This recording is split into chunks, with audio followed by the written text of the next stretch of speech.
Welcome to Vedantikala, a living prayer between earth and sky where silence becomes wisdom and every breath remembers the divine.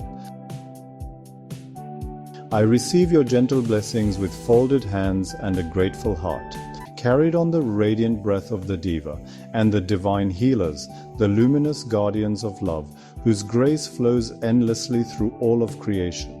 And from this sacred stillness I send you blessings from the eternal source of all creations.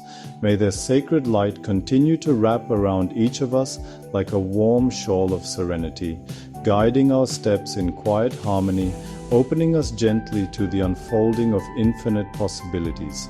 As the universe whispers its subtle magic, may we pause in tender humility and bow to the infinite flame within. That same eternal light, which shines in the stars, flows through rivers, dwells in sacred temples, and lives softly in every heart.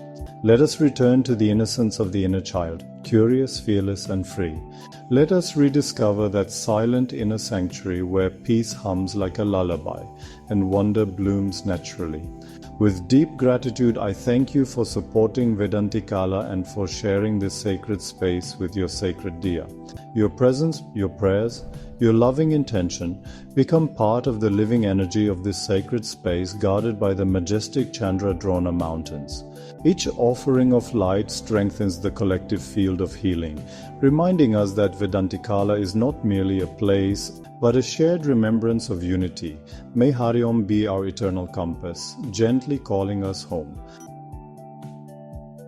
Home to stillness, home to oneness, home to the ever-embracing arms of divine love. With profound humility and heartfelt thankfulness for walking this sacred journey together,